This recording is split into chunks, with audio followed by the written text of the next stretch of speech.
नमस्कार मित्रांनो, आज आपण आलोय मराठी शाळेमध्ये। आज 19 फेब्रुवारी छत्रपती शिवाजी महाराजांची जयंती आहे। त्या निमित्ताने आपण आज मराठी शाळेत आलो होतो आणि मराठी शाळेमध्ये बघितलं फक्त 20 ते 25 मुलं आहे। आणि 20 ते 25 मुलं काय तर तुम्ही बघू शकता, ही माझी मराठी शाळा आहे। त्या मराठी शाळेत मी शिकलोय, ही तीच मराठी शाळा आहे। त्या मराठी शाळेत कोणीतरी शिकून पुढे गेलंय आणि त्याच व्यक्तींना आज वाटतंय की आज मराठी शाळेमध्ये माझा मुलगा शिकायला नको।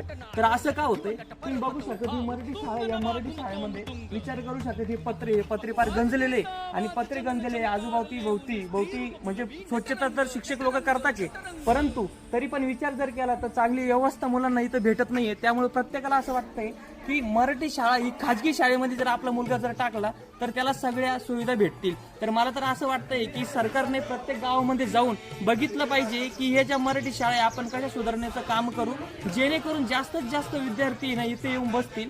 आपण बघू शकतो ही मराठी शाळा पत्र्याची आहे। इथं पत्र्याच्या उन्हाळ्यामध्ये मला तरी वाटतं या सगळ्या मुलांना गरम होत असेल आणि गरम होत असल्यामुळे त्यांना त्यांच्या आई वडिलांना असं वाटत असेल की खाजगी शाळेमध्ये ते व्यवस्थित बसू शकतात। अरे पण इथं बघा, सरकारने बघायला पाहिजे, जे पत्रे तुटलेत या पत्रे तुटण्यासाठी तरी सरकारने काहीतरी निधी वगैरे दिला पाहिजे। मला तरी असं वाटतंय की कोणीतरी येऊन शाळा सुधारण्याचं काम केलं पाहिजे। मराठी शाळा आहे त्या आता बंद पडत चालल्या आहे आणि तर मला तरी वाटतंय की ते झेडपीचे सीओ अधिकारी जे असतील त्यांचे नाव वगैरे तर मला माहित नाही, पण जे कोणी असेल त्यांनी मला तरी वाटतं या शाळेकडे लक्ष दिलं पाहिजे आणि लक्ष दिल्यानंतर तरच ही शाळा सुधरू शकते। स्वतः जाऊन प्रत्येक गावामध्ये बघा आणि शाळा सुधारण्याचं काम करा, जेणेकरून आपली मराठी संस्कृती आणि मराठी शाळा ही जपेल।